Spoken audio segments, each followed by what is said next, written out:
Pacific Standard Time is a member-supported podcast from the San Francisco Standard. Join today at sfstandard.com/member. Hey guys, it's me, Emily Dreyfus, one of the hosts of Pacific Standard Time, here to invite you to a party. On Tuesday, January 27th at 7:30 p.m. at Manny's in the Mission, we're having our launch party and live show, and we would love to see you there. We're going to talk to reporters from the SF Standard. We will also have some very special guests. It's going to be fun, and we want to hang out with you there. So please get your tickets now at sfstandard.com/PSTLive. Recently, a meme circulated around the internet showing a toddler in a suit with the words, "drop out of daycare and found an AI startup." It made me chuckle, and then it made me nervous. In the AI era the past few years, it seems like founders are getting younger and younger.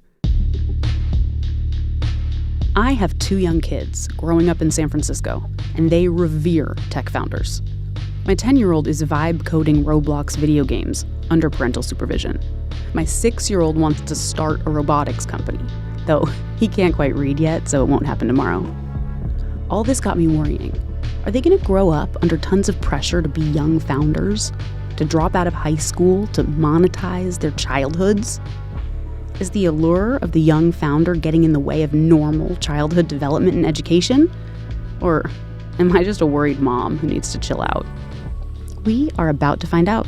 I'm Emily Dreyfus, and this is Pacific Standard Time.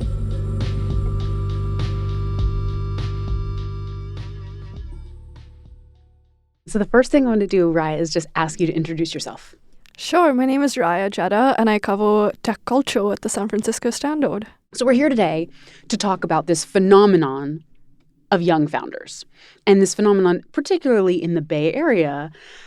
As AI has blown up, it seems like people founding companies are getting younger and younger. And the discourse about this has gotten to the point where it just feels like you kind of have to be a young founder these days.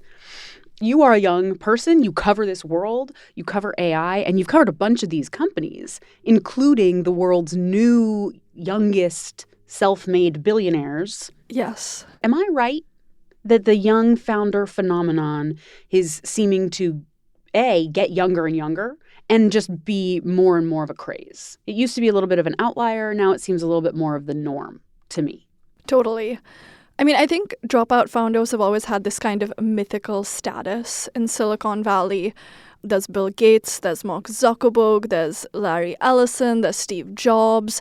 And we have a newer crop of dropout founders that are very quickly rising to prominence. A few examples come to mind. There's Scott Wu, who dropped out of Harvard and later founded a company called Cognition in his mid-20s, which is now well known for creating Devin, the first autonomous AI software engineer. They're the founders of Mercor, who I profiled a few months ago, who dropped out of college at 19 or 20 and now run a company valued at $10 billion that enlists thousands of white-collar professionals to train AI models for companies like OpenAI and Anthropic. And then there's Alexander Wang, who was 19 when he founded Scale AI, and he's now the chief AI officer at Meta and only 29 years old. And so I would say this mythical status has only grown in the AI era. And you are totally right that there are more dropout founders in Silicon Valley. So I started to notice this phenomenon in late 2024 as I was reporting on tech culture in San Francisco. Every young founder I would meet was a dropout and hadn't finished school. And so I started poking around, and this one anecdote really captured my imagination. I was chatting with someone who had organized a Y Combinator, which is a startup incubator here, happy hour. And this one guy was mentioning that they don't have alcohol anymore at the events that they organize because the founders are too young to drink. Which to me was just an indicator that, oh my God, there's so many people who haven't graduated from college, they can't even drink. Okay, Raya, how does a 20-year-old or 19-year-old go about becoming a founder? Like, what is the pipeline for creating a company? When I was reporting my story about dropout founders, I asked all of them to take me through the steps of how it happened. And I think what typically happens is they have some sort of idea while they're at school. Maybe they're part of a startup club or an entrepreneurship club. They start working on that idea. Maybe they meet their co-founders. Maybe they have a professor who's advising them on the idea. And then they submit an application to a startup incubator, usually. We're talking about Y Combinator or South Park Commons. I mean, there are so many incubators around right now. When they get to a certain critical mass, they decide, I have to move to San Francisco and work on this full time. So usually after they get into the incubator, they're in San Francisco, they start fundraising, they finish whatever incubator that they were a part of, and then they're like working out of their apartment somewhere with the money they've raised from investors. And that's kind of how it goes. You said that funders are telling you that they're getting pitched by founders who are younger and younger. What are the ages? What are we talking about here? Yeah. One investor, Eric Bond at Hustle Fund, he had a call from, I think the kid was like 16 or 18, and he was pitching him from a bathroom stall at his high school. That's the most insane example I've heard. And just in general, the investors I talk to say that the ages are going lower and lower. And we have like 13-year-olds and 14-year-olds also coming to San Francisco because they're curious about the AI boom, and they're meeting with investors and startup founders and just trying to get a sense for where they might fit in a few years when they want to drop out. Right. Why are founders getting younger and younger? I think it used to be the case that when someone dropped out of school, they were, an oddball bohemian. It was an extremely non-consensus thing to do. And that's totally changed. Now when we see founders dropping out of school, it's a status symbol. Loads of people are doing it. It's like the cool thing to do.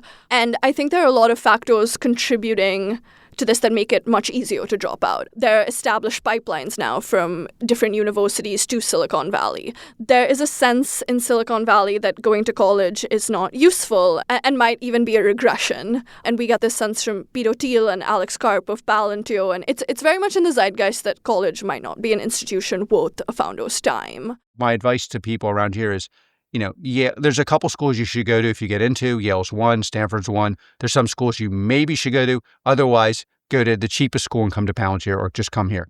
And then I think social media as well is making it much easier because you can see what people's lives are like in San Francisco. Tech Twitter is very alive and full of commentary about what it's like to live here as a dropout. Welcome to the diary of a 21-year-old CEO. I quit my job and dropped out of college to build $1 billion AI startup in San Francisco. I just dropped out of Stanford, and now I have 100 days to make this work. And I imagine also just AI vibe coding itself. That's a great point. I think AI has lowered the barrier for what it takes to start a company, and you don't even need to be technical anymore to start a company. Like, what always surprises me is that Phoebe Gates and Sophia Kiani, who started FIA, none of them are technical. They're just product people, and they like vibe coded it, and then they hired a bunch of software engineers to build it for them.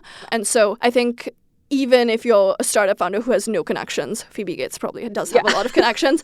You Bill Gates and Bill and Melinda Gates' daughter. Yes. Even if you're a startup founder who moves here without any connections and you have an idea and a very rudimentary sense of technology, you can use vibe coding tools like Claude Code to basically build out things that would have taken weeks and sophisticated software engineering teams days or hours. And you used to have to learn to code. Exactly. And now you don't need to do that. It's almost like, when personal computers first came about, the people who spent the most time with it and grew up with it had this immense advantage in the future economy, like the Bill Gates of the world, or even the Mark Zuckerbergs of the world. Alexander Wang, the founder of Scale AI, who's now with Meta, he alluded to that too. He basically said if you're a techie kid and want to be successful, you should learn how to vibe code. And for those who have never heard of the term, that basically means you prompt AI with plain English on what to code.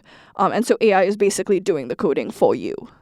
So I think that moment is happening right now. And like, if you are like 13 years old, you should spend all of your time vibe coding and just, that's how you should live your life.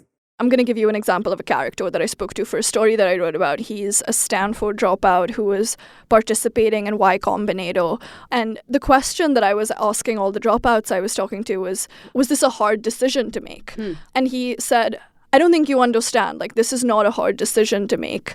I can go back to school whenever I want. There's always that contingency plan. And he was like, if I stayed in school and graduated from Stanford, sure, I have the Stanford alumni network. Like, I'll probably get a fine job, but maybe not the job that I want given the current white-collar labor market and hiring for entry-level positions going way down at big tech companies. But he was like, now I have the Y Combinator network. I know a ton of investors. And even if my company doesn't work out, I will be able to just make a few phone calls and have a job or have a position or have some sort of advisory role. So I think a lot of dropouts are seeing this as an advantageous, highly strategic move to make that is even smarter than like staying in school and graduating. You mentioned Stanford in particular, which of course is in our backyard. When I talk to kids or young people who have gone to Stanford, there seems to me, and correct me if I'm wrong, that there's some cachet in having dropped out that might even now seem cooler than having a Stanford degree. Is that a thing? 100%. I think a lot of people see it as a status symbol to get into Stanford and then be like, oh, you accepted me, now I'm rejecting you. Yes. But actually, as you're saying it, I'm now looking it up. And U.S. News and World Report does say that the graduation rate at Stanford is about half, 56%. The four-year graduation rate. The four-year graduation rate, which, would indicate that people are starting and almost half of them are not finishing. Yeah. The thing that got me interested in this is from the outside, it does seem like, wow, these people are making a lot of money and they seem really happy. But I have to wonder, there are some experiences they're not having. They are already so young, just focused on making money in a way. I mean, this is like a very capitalist framework. And one thing school does offer, not to defend the completely expensive college system, but like one thing college is supposed to offer is like a breadth of experience and knowledge and learning. And this is like, okay, we're going to be all in on being business people and being productive wealth creators. And I wonder what is lost for them down the line. I would say that's fair. And like you, I do worry about what's lost when people don't go to college. Because I think more than giving you specific technical skills, it exposes you to different kinds of thought and social experiences that we know a lot of founders need to have. What's interesting is someone like Elon Musk or Alex Karp who rail against college. They do say the one exception. If you want to go to college, you should want to go to develop those social skills and to get that broad sense of the world. But I just don't think that's a priority for a lot of the people who are dropping out. Or a lot of the people I meet, honestly, are quite socially well-adjusted. And they seem quite mature for their age. And so maybe that's just a product of who I'm talking to. But I think college still has utility for the vast majority of people who attend. These, in relative terms, are a very small number of people who are choosing to drop out and move to San Francisco.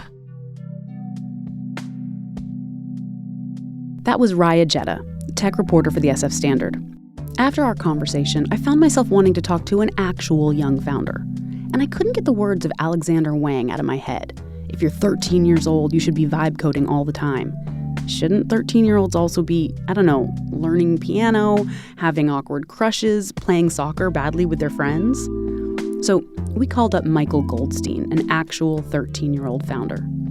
After the break, we talked to Michael about what it's like to be too young to drive, but old enough to pitch Sam Altman on your AI startup. And we meet his parents to hear their side of the story.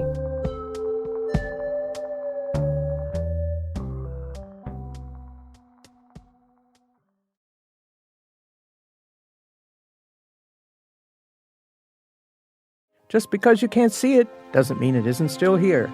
It is smog. I'm Pat Morrison, and I've been breathing LA smog for, a long time.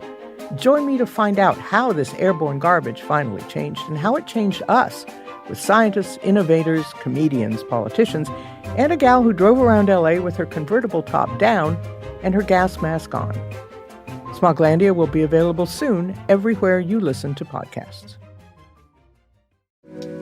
Transgender kids have been in the headlines a lot recently, but they rarely get to tell their own stories. Join us on the California Report magazine for a limited series called Love You for You. We'll listen to trans and non-binary kids talk with the adults in their lives about what it means to thrive with love and support. Thanks for letting me be who I am. Thank you for letting me be your parent and for letting me love you. From KQED, find the California Report magazine wherever you get your podcasts. Design is everywhere in our lives, perhaps most importantly in the places where we've just stopped noticing. 99% Invisible is a weekly podcast that explores the power of design and architecture. Host Roman Mars asks questions like, why do we use the bleep sound to cover up inappropriate words on radio and TV? And what's with mall culture, and how did it become such a ubiquitous part of American life? And why are houseplants having a moment right now? 99% Invisible will answer all that and more every Tuesday. Follow and listen to 99% Invisible wherever you get your podcasts.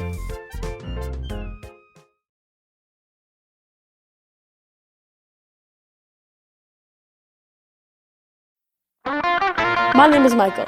I'm the 13-year-old founder of Flow AI.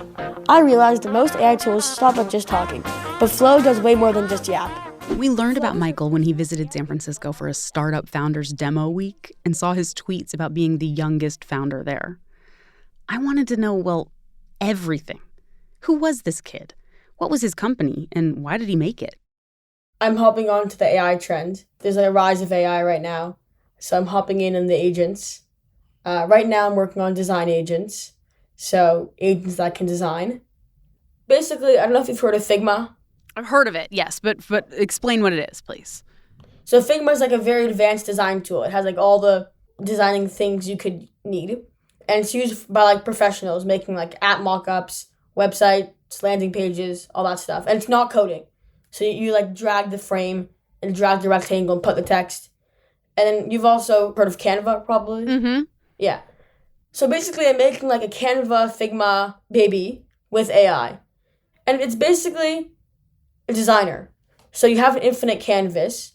So it's like unlimited room to design. And the AI itself will tell it what you want it to design. And it'll say, okay, I need to put a rectangle at coordinates 0, 0, like the center of the page. And it'll put the rectangle there. And it wants like an icon. And it'll put the icon there. Wow, I mean, listen, like that just sounds so ambitious. Where'd you get that idea from? I've always wanted to make a designing tool. I don't really know why. That's a space that hasn't really had AI yet. And then on top of that, I had to pay like a lot of money for a landing page for my previous thing. Because I wanted like a professional landing page. And it cost a lot of money. To get it designed. Yeah, which was annoying. So this would solve it. I already wanted to make a designing thing. And then I had to pay money. I was like, okay, this could solve a problem. Well, okay, one question I have as a parent is like when you first said to your parents, okay, I actually want to like make an app or I want to build with AI. How did you put it at the beginning of the interview? You said you wanted to hop onto the AI trend. When you first said that to your parents, like how did they react? I didn't tell them I wanted to do it. Just like kind of did it. And then I had to pay for a Cursor subscription. So then I had to talk to them, right? And then it kept going. And then I was going to San Francisco for the program. Yeah, so tell me about that. So you were here in San Francisco for a week this summer. You were on a field trip of sorts. Can you tell us what you were doing here? Yeah, for sure. So that was called Off Season. It's part of Founders Inc. It's one of like the accelerators or places to work on startups in San Francisco. I was there for the last week of the program. I was the youngest one accepted, but I couldn't go for the full time because of a couple issues, like legal issues, and also I was at camp for part of the summer anyway. Like legal issues, like you were too young? Yeah, they told me that they'd have to register as a daycare if I was there for over a certain period of time because I'm a minor. Oh my gosh. Yeah, they hadn't thought about that when they put the program together. Well, there's an age limit, but I got an exception.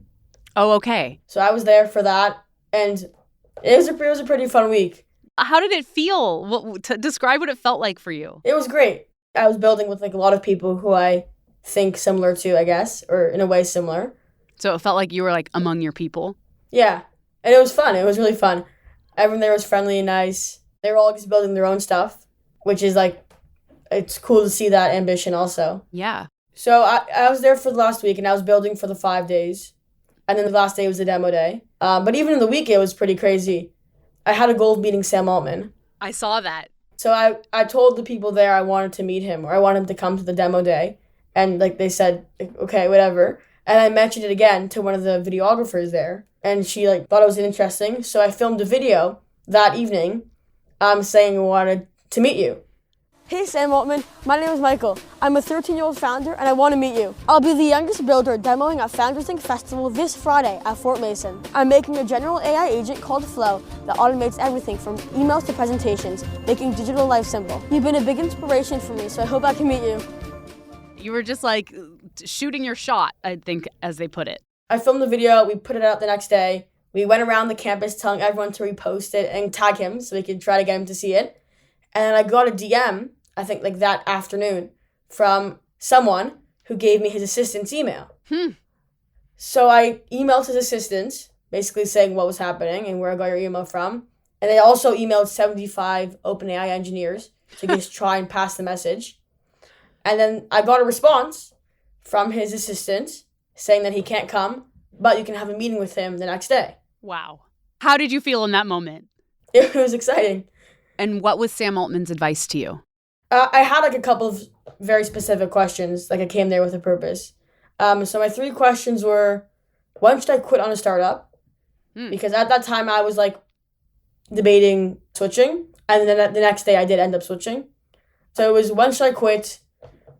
And then like a technical question about agents working with versus for humans. And the last one was like finance related. Like I'm losing a lot of money basically. It was kind of tied to like the quitting. Right. What do I do basically if I'm like kind of losing money? Yeah, what did he say? Yeah, so basically for quitting, well, this isn't my job and I still have school, so it's not like it's like life at stakes here.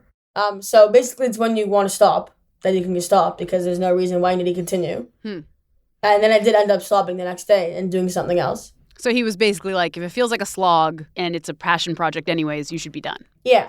And then for finance, it was basically try to get credits and I can help you with that. Good advice. And then try for grants. And then I mentioned that I'm going to A16Z office next. And he said that you could try to ask for $100,000 like from them. So did you do that? I did do that. I didn't get $100,000, but I did get a $20,000 grant really recently. From them? Yeah. Wow. Very impressive. Talking to Michael, I was struck by how mature he sounded. But I wanted to hear from the actual adults in the room. I imagine them as sort of stage parents out there supporting their precocious young child. So I called up his parents, Jeff and Lisa. We're always a little surprised that, like, you know, with the AI, this person wants to meet with him, and this person wants to help talk to him about funding, and this person, you know, is like interested in like working together and using some of his ideas on their site and talking about giving him funding and expanding and giving ideas, like very highly successful people. And we're always like, do they know that how like young he is? Like, is this right? As I'm hearing him talk about his AI entrepreneurial stuff, it was giving me the sense of like, I was imagining you guys and you taking him to San Francisco this summer to go on this tour, to meet people. And I was wondering if it feels a little bit like stage parenting, like as though he's like a star actor. He is stage parenting us. Like we just like go along where Michael takes us. Michael's like, we're going to San Francisco, and Jeff and I are like, oh, okay, who can go? Like, we are stick with Michael, kid, because he'll take you places. Like, we are along for the ride. We always laugh when people are on X are like, oh, the parents are doing this, and we laugh and laugh like it's not. We want it's not to. Possible. It's not possible to have like enough hours for someone to teach me. When you think about your future, are you planning, like, is this your dream for your life, is to be a founder and to run companies? I don't know. I think like a year ago I wanted to be an engineer at a space company. I had a passion for space, like space with business, because I sold weather balloon launches to people with my friends. So like last year it was like an engineer maybe or some kind of space thing, and now it's like tech. I think it's all been business related when you really think about it, because I had a slime business also a couple years ago. A slime like all business? These businesses. Yeah. Making and selling slime? Yeah, I don't talk about that a lot. It was a while ago, but I had my slime in 2 stores in Toronto. Wow. So you've been like, you know, a little entrepreneur, whether it's tech or like physical products. Like you've been hustling to make your own money for a while. I don't know if it's about money or if it's just like, I mean, I don't think like in grade 5 I wasn't trying to make money. Now I know what money is, and now I know like when you grow up you need to make money. Yeah. But that's not where your motivation comes from. No. Where would you say it does come from? Like you're driven to make stuff? Yeah, and it's fun to see people like use your stuff. Like the slime did sell, so it was fun to think people were using it, hopefully. Yeah. I wonder, do you feel pressure for these businesses to succeed? I mean, I want to succeed, so I'm kind of creating pressure myself. Yeah. Like today I was trying to finish a thing because I want to launch the second version soon. And I got a bit too tense, so I like let it go, and I haven't been working on it since the morning. I think I'm kind of myself creating pressure, but it's very easy to let go of the pressure because I can just stop because it's not my job. Yeah. So it's very easy to not do it. So when you were dreaming of becoming a space engineer, were you probably planning to go to college and major in that? And do you plan to go to college now? Yeah, I don't think I have a choice. Oh. Your mom and dad have said that you have to go to college? Yeah. I think I would go regardless. I mean, my parents have said it's like the funnest time of your lives. And I know like my cousin just went to university and he's having, it looks like fun.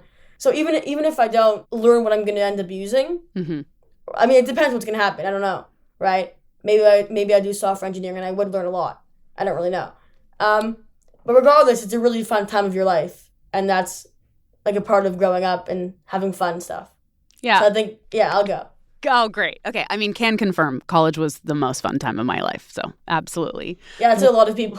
A lot of people have said that. Yeah. Well, and it sounds like you're having fun right now as a teenager. Like you're doing a lot of different teen stuff. You're doing a lot of stuff that grown-ups do, but it sounds like you've got a lot of fun things going on. Would you agree? Yeah, that's like a controversial thing. Like having a kid life while doing all this other stuff. Yeah. I don't know if it's hate, but I get a lot of negative like comments and views on Twitter for doing that. And like people even think my parents are forcing me to do it, and then it really gets intense. These are like people on Twitter being critical of you and saying like you should just have a normal childhood. So there's two sections. There's one group saying my parents are forcing me, which is not true. Right. I can confirm that here. And then there's the other group that's like, you should be spending more time doing kid stuff because you're going to have your whole life to do this. Which I understand, like, what they're saying. I don't think it's true. Because this is fun. Because you're having fun with it now. Yeah. Right. Yeah. And also, I'm not forced. Like, I can just switch whenever I need. So I think people don't really think about that when they say that. I also do kid stuff. Like, I play hockey, I play piano, I have friends. I play baseball in the summer, I go to camp in the summer. And all that stuff. So for now, it seems like it's kind of like a really successful hobby. But what happens if he actually raises like $10 million and turns it into a business? Have you guys thought about what happens next if that were to happen? Nope. Well, not really. I don't think we've kind of had that level of a conversation. Something that I found surprising in San Fran was the number of people who skipped out on traditional educational paths. And I don't know that there is a traditional educational path more traditional than what Jeff and I did. That hearing people who maybe have dropped out of school or unclear if they finished high school even, I find that very stressful. So I have been trying to reiterate to Michael, like, obviously you're finishing high school. That's not even a discussion. Obviously you will pursue post-secondary education. But certainly in San Francisco, it was not obvious. It was not a given, which surprised me. Okay, Lisa, this is so interesting to me. When I asked Michael, I said, Michael, are you planning to go to college? And he goes, I don't think for me it's an option. I think that I'm definitely going to college. Yes. Yay. Well, I've told him that, really glad I told him that. Listen, it's like trite to say that youth is wasted on the young, but you only get to be in a certain stage of your life once. So it's great to say, well, I don't need university now. I'll go back and do it later. But unfortunately, the magic happens when you're at a certain age with all your peers doing this thing that can only happen in a limited window. Then you've got the rest of your life to not do that and do whatever comes next. So I think it's super important, even if he makes $100 billion, like, go to school because it's fun and because you'll get to be with all the kids your age and you only get to do that once.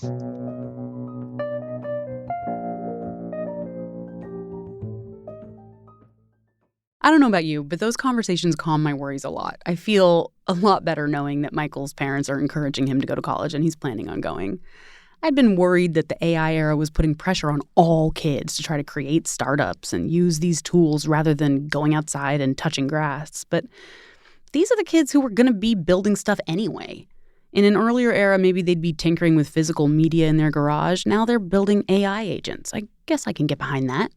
Though it remains to be seen if I'll let my 6-year-old start his robot company.